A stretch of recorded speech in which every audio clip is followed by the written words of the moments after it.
Well, hello there, and welcome to Food Lab Talk. I am your host, Michael Bakker. By 2050, the world will need to feed 10 billion people. For that to be possible, things may look a little bit different than they do today, but perhaps they will look as they did at the very dawn of time. Chef Joseph Yoon is a world-renowned chef and thought leader in the practice of eating insects. He founded Brooklyn Bugs in 2017 to showcase edible insect with delicious, creative, and educational programming. From kitchens and classrooms to stages around the world, Chef Yoon promotes the incredible potential of edible insects to help global food systems become more resilient. As an edible insect ambassador, he's on a mission to transform perceptions and change the mindset of billions of people from viewing insects as pests to a delicious and nutritious addition to a healthy, sustainable diet. Welcome to the show, Chef Yoon. Happy to have you here. Thank you so much. It is a great joy for me to be on here. So, how did you get into bugs? Well, I've always loved and appreciated insects, but just as like a fan or enthusiast. And I was approached for an art project to conquer the fear of insects by eating them. And I said yes immediately, not knowing that the UN's FAO, Food and Agriculture Organization, issued a report in 2013, Edible Insects, Future Prospects for Food and Feed Security. And to know that this idea of eating insects can connect to food security and sustainability, health and nutrition, livelihoods and workforce activation, and really connect with such incredible pillars, that literally set me down a wormhole and has been a tremendous source of inspiration and motivation for me since I started 6 years ago.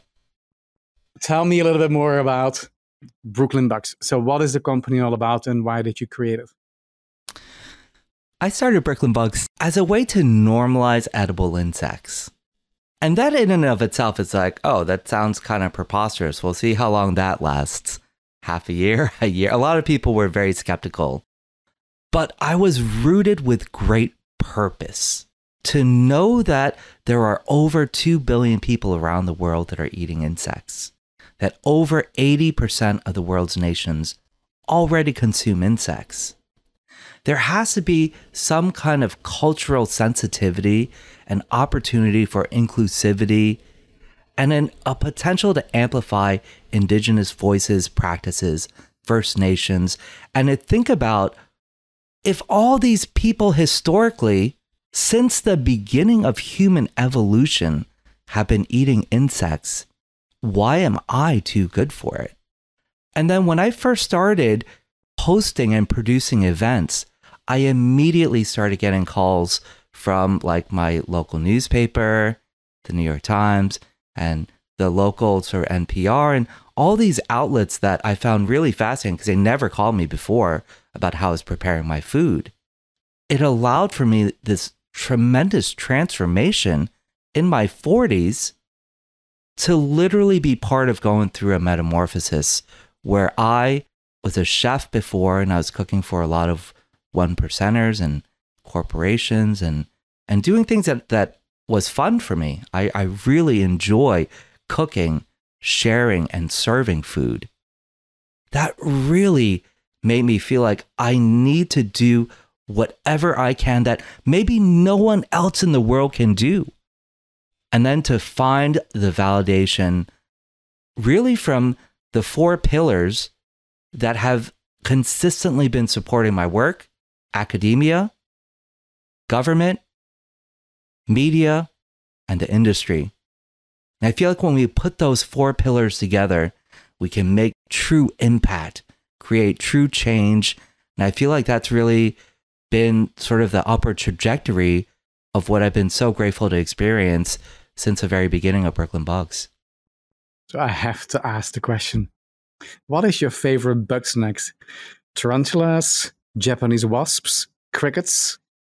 There are over 2,000 species of edible insects, and it's so wild because they all taste so wildly differently. They have different functionality, And so it's really hard for me to pick just one favorite insect. But I really love to highlight the crickets and mealworms because they're so widely available. I've made over 100 unique dishes utilizing just crickets. And so I really love to explore the gastronomical properties and just what we can do with them. There are so many possibilities. What's interesting? Do you enjoy sushi? I do. Have you ever ordered a spider roll? Not that I can remember. And now you're going to bring up all kinds of just images in my own mind. Well, but the spider roll, interestingly, has a soft shell crab that's tempura fried. And a soft shell crab and shrimp and lobster, they're all arthropods, just like their land cousins, the insects, also arthropods. So we're essentially already eating sea bugs. What's so weird about eating the land bugs? I totally get you, but you know probably better than anybody else because of your role that we are creatures of habit. And if you don't grow up eating something, it's weird. Crickets are not necessarily, I think, a staple in the American diet yet, but they are in different diets around the world. I love that you said the word yet, and it gives me hope. And indeed, I think you really hit the nail on the head, is that we can't reasonably expect people to go, oh, we read a UN report and we heard that this food source is sustainable and nutrient dense. Let's all eat bugs and save the world. Like that, those are the tropes and things that we battle, though, because people go to extremes when they think about eating something that they consider a pest. Like when you think about insects, they're generally considered a vector against good agricultural practices, or something that you don't want in your food, or something that bites you or eats your garden. And there's all these negative ideas that make it the furthest thing that you would want to actually put in your mouth and consume for enjoyment or nutrients. So it's been a really fun challenge, so cerebral, and also so beautifully interdisciplinary, where we can welcome every single academic and scientific discipline, every single fine art to get involved to help us transform a global generational mindset towards not just the acceptance of edible insects, but also in the tremendous innovation of insect agriculture and its impact on global food systems. The thing about what I just heard you articulate is that when I was preparing for you to come on the show, I came across an article where you noted changing our food system is not a linear process. It is more like an interdisciplinary calculus. I love this analogy to describe the complexity of driving impact within the food system. So is it you've embraced complexity, or is it your way of working that ultimately has made you show with this belief, I'm going to do as much as possible and I'll just see what comes out of it? To be honest, I think it's partially artistically driven. I play saxophone and I've always been connected to creative thought process, but I also work as a small business owner. And it's really a beautiful juxtaposition of finding these connections of problem solving. And if we were to think this is the way to solve a problem, I just don't agree. And I have so many examples of people in all areas of problem solving that really try to get us to think in terms of there are other paths to come up with a solution, and one that may expand what we even know or see as real because of the way that we think, because we're approaching it from one angle and then other people come from another angle to arrive in the similar area that then broaden where we came from and how we can approach a problem. And so, yes, I really believe that we need everybody to get involved. And this interdisciplinary approach also really allows for people that might not be an entomologist or a chef or a food system thinker to go I would love to get involved. And Joseph just literally said everyone can get involved. And that's the sort of impact and inclusivity that I believe that will allow for more people to go like, yeah, there's a cricket chocolate chip cookie that I want to make. And just because crickets are nutritious, and it doesn't mean that you can't be a guilty pleasure. And so I think that for a lot of people, it's just like finding as many ways to connect, become a part of the solution, and help us to think and really expand our thought process in really an inclusive and global way. I hear you, but I'm sure it's a little bit more complex than you just articulating the broader dream. So before we actually focus on shifting diets and getting people to eat bugs, I'd love to talk to you about the bigger picture for a moment, food systems as a whole. So what elements do you believe are truly critical to a truly sustainable food system? And then the follow-up question, how do you see your and Brooklyn's Bug role in terms of making that happen? I think in terms of sustainability and really impacting global food systems, the most fundamental basic principle I try to adhere to, minimum input, maximum output. And it's with great respect, not using cheap resources that create this, but with quality. And so everything is interconnected. What I love to share is the regenerative, circular nature of insect agriculture. We can take food waste from groceries, restaurants, breweries, and bakeries and feed them to black soldier fly larvae, and they can consume twice their body weight every day without emitting methane gases, mitigating all this food waste going to our landfills.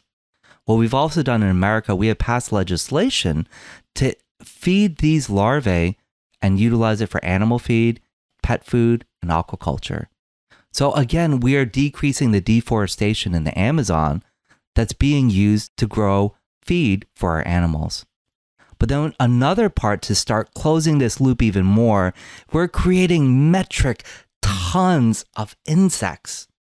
It has a byproduct called frass, otherwise known as poop. And so we can take this insect frass, and it also includes their exuviae, their exoskeletons, when they molt and go through their instars. It's an incredibly efficient organic biofertilizer, mitigating the chemicals in our waste streams from traditional fertilizers. And this is a really big gold star. It is also proving to be incredibly efficient at replenishing our soil health as well. I love the additional dimension of regenerative agriculture, and to make it really about regenerative insect agriculture. A follow-up question. You probably know better than anybody else, is that getting people to eat something that they're unfamiliar with is a challenge. Getting people to eat bugs is probably even a bigger challenge. So when you think about alternative use cases of ultimately using insects, as for example, feed for other animals, when you started your organization, did you think through, I want to have maybe more impact at scale by thinking about using insects as feed for others, and where you have maybe less to do with the yucky factor, versus trying to get humans to eat something that they might not necessarily be initially excited about? This answer may seem a little chaotic, but it's something that I really embrace, is that we did not need an end point where it's like, okay, I'm going to start this and we need to be here in 5 years. And I know that drives a lot of people crazy not to have that in mind, but so much of the work that we're doing relies on the growth, and for us to be able to respond, react to the best science that's out there, the information that we're given.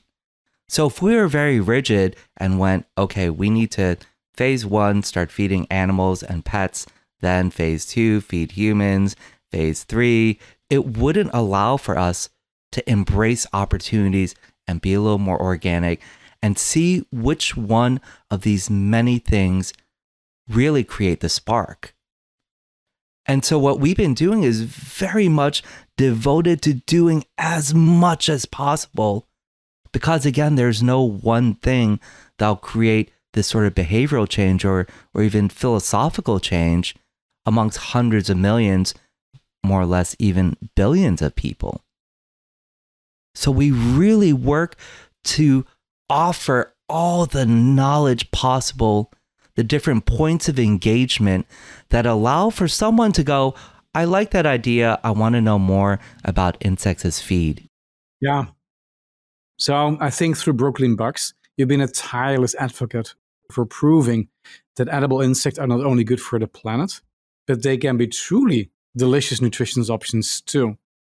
And if you think about it, billions of people have been and still are eating insects, long before this practice was recognized as climate positive. But over here in the US, I think it's different. So I am curious to learn a little bit more about your thoughts on how are others changing the perception here in the US, for example, that eating insects is actually a great way to address the broader food system challenges. One of the ways is not to take it from a theoretical, dogmatic approach of we have a sustainable, nutrient-dense food. It will solve the climate crisis. All we have to do is eat some bugs, friends. I mean, that would not work. And I think that that's what a lot of the scientists were actually doing. They were going, hey, this is sustainable and nutrient-dense. We should eat this and it'll help, and my approach was entirely from the opposite side. We have this delicious, incredible food source that happens to also be sustainable, incredibly nutrient dense, and we can prepare any single dish you can possibly imagine with it. The only limitations with insect protein lie with our imagination. And so I have created breakfast, lunch, and dinner and late night snacks, American, Korean, Italian cuisine, literally any type of food that I have ever eaten, I try to bugify. And when I travel around the world, I try to connect with people and give them something familiar or recognizable. And so I think about what kind of food is their comfort food, and how can I take that comfort food and then bugify it and replace whatever the main protein is with insect protein. And so we just try to really connect with people. Because you mentioned something earlier like the ick or yucky. I never even use those terms because who talks about food that way? And so I just simply talk about it and have really given, I feel, a lot of journalists that cover our work and scientists, like the tools and assets, the language for how to talk about edible insects as food. And I think that was like a really big part, is that sustainable, climate change. And it's like, catastrophe.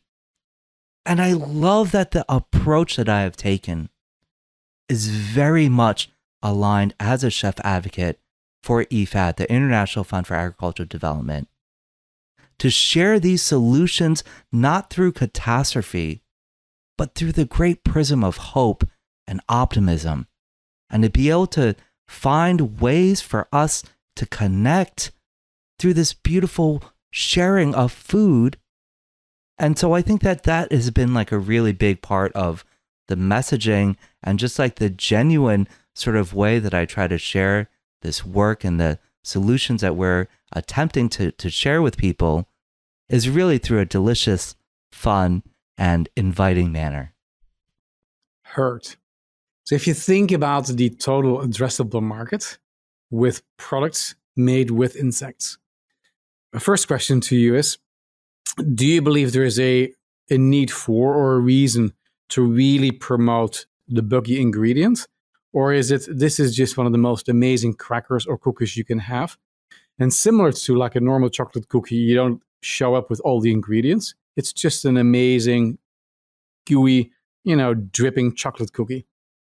But I think when you talk about ultimately purpose, do you share the additional different ingredients, or do you really lead with it's just an amazing cookie, cracker, snack, whatever that might be? That is the $1 million question, or it's probably $2 million now with it. I think that we have to do both. And there's actually a lot of case studies that marketing firms have done and companies that I've worked with. Do we go sustainable, hide the ingredient and just put it in small print on the back? And to me, I feel like we need to do, again, all the things. Different things may reach different people. In America, the FDA, this is their guideline on food. And we're actually trying to get more regulations, more regulatory things and policy that will create the confidence for big producers to get more involved. But this is their overlying thought process, is that if you rear something for human consumption and it's handled at an FDA approved facility and the scientific name is labeled on the packaging, then it is deemed as food. All the language that the FDA have used so far is about insects as an undesirable. You can have 100 bits of insects in your ketchup or chocolate, or I don't know what the exact number is, but right, that's our sort of framework of what insects are from the FDA. So I'm really happy that I'm going to be speaking there later in December, and I'm going to hopefully try to challenge them and spark them to inspire them to create more of a regulatory framework. Hey, these are the best practices for us to be able to actually eat it as food. We consider this a food source, not just something that is undesirable in our food. And so I think ultimately we need education. And I think that a lot of times we need to keep it simple. A lot of times people have all this language and tiny print. They want to try to jam pack a thesis when all you really need is, something more simple. And so I don't have the answer. I mean, if I did, I would have all my products filling up all the store shelves around the world, maybe. But I think that hopefully we're finding new vendors and new insect producers, and they're experimenting with all of them. I'd like to see both of them on the shelves, actually, because I don't want anyone to think we're misleading them by hiding it. I want the people that are seeking it to go oh, cool, cricket products, mealworm products, ants, all the bugs, I want them. So I think that, again, it's not the idea of not being linear, but really embracing all the different manners and then ultimately seeing what will be most successful at the end of the day. So if I build upon that, you're a clear advocate for various groups to eat more bugs that they don't consume as of today. If you had a magic wand, what barriers that you're actually bumping into today would you remove? So what is getting in the way of more people to come along on your journey to eat more yummy bugs? This is kind of a loaded question, and I feel like I could get in trouble by actually answering this and naming a bunch of people. But I would say, to be really quite honest with you, we do need more regulatory framework and policy in place. I guess that would really actually be the number one thing, because we're gaining support from the industry and investors, but I think that we lack the regulatory framework. And Europe has more advanced framework for that. When I was in Australia for the month of October, there's a great deal of interest in how to build this framework toward success for longevity. And so I guess that would be it. The biggest hurdle is for us to have the regulatory framework, better policy and incentives that allow for insect agriculture to grow. If you think about all the incentives that dairy farmers receive, or different agricultural places, or even fruit farmers, and imagine if we had cricket farmers in the Midwest that were able to have a relatively small micro farm, and that they were getting incentives for that, and they're able to supplement their income and be able to provide different sort of food stuff for other local areas and to be able to build. And that's part of the livelihood that I'm really particularly keen on is that we are finding small micro farmers around the world, and they're starting insect farming, and all of a sudden they can start feeding their family. They start increasing their income. Their visibility in their community is rising because all of a sudden they're starting to contribute to the community. So we're finding like real beautiful case studies. And I think that's one of the challenges that I get asked sometimes from UN directors are like, Joseph, this is all great, like what you're doing, but what's your one bucket solution for impact for a family anywhere in the world to have one bucket that can help supplement their diet? Like, those are the solutions. And so I love that we keep being challenged in how this role, this industry can really impact around the world. And so that's kind of the interest that we have from the smallest, teeniest insect on our planet. What are the best practices? What are the best manners and thought and philosophy and science that we could use to positively impact global food systems? Yeah. So I've been lucky, Joseph, to speak with several chefs this season. And one perhaps unsurprising theme is what CIA's, the Culinary Institute of America's Greg Drescher, described as the unapologetic elevation of deliciousness. So how do you elevate the deliciousness of insects? I love incorporating insects into every single dish and meal that I've ever created. And having a functional understanding and a gastronomical understanding gives me better resources to share with other chefs and cooks. And so what I like to liken this to is like, just say that you've never eaten a lemon. And I'm like, Michael, this lemon is so delicious. And you're so eager, you bite into the lemon. And you're like, oh, so sour. How do you? I'm like, you didn't wait to learn. We simply squeeze it into our avocado, and then it provides the acidity for this dish that makes it perfect and beautiful. And you try the avocado without and then with, you're like, oh, wow, this is so delicious. And the same for like even garlic is more applicable, where for someone that might not know garlic and then tries it for the first time and then realizes, oh, I can use garlic in virtually every single one of my savory dishes now. And I feel like we're at the process right now of eating raw garlic or raw lemon with our approach to cooking with insects. And so for me, I think highlighting the flavors, the textures, the functionality, being able to talk about it as food, creating the favorite dishes. And this is often what I do when I cook for friends. I'm like, what's your all-time favorite dish? And let me bugify it. And so these are, I just try to make it fun and engaging, create things that are recognizable. And often people take a bite. Their reaction is quite often a little disappointed because they're like, this actually just tastes like food. I'm like, that's right. And their disappointment is that they're expecting to be bugged out and to be completely disgusted or something. And I just love that it reels them in. And they're like, okay, chef, I want to see something, or I want something a little buggier. So it's like, all right, I'm reeling them in a little bit. And I feel so incredibly grateful that at so many of my events, people have come up to me and said, Chef, you have helped to conquer my lifelong fear of tarantulas by eating them. Chef Yoon, thank you so much for joining me today. It has been a pleasure to hear about the work you're doing with Brooklyn Bugs and to learn more about your journey.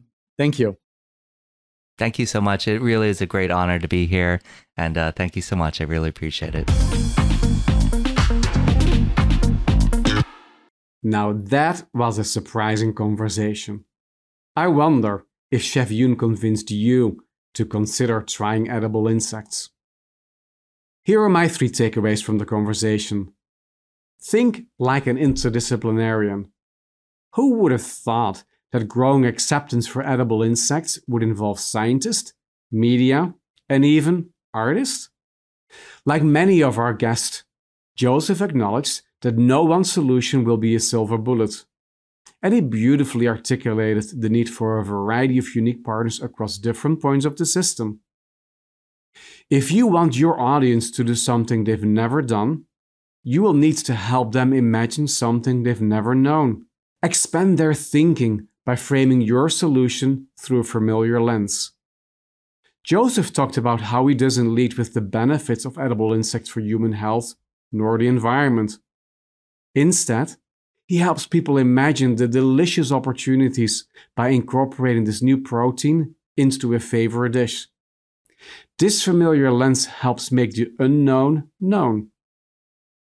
And don't forget about the data.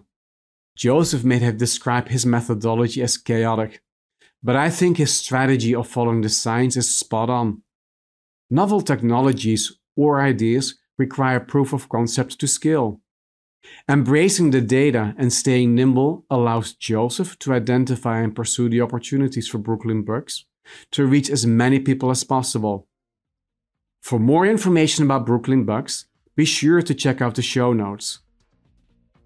And thank you for joining us for this episode. If you liked what you've heard, subscribe to the podcast at foodlabtalk.com or wherever you listen to your podcast. As we close, I invite you to pursue your own bold vision and take whatever action you can take toward a better food system. See you next time.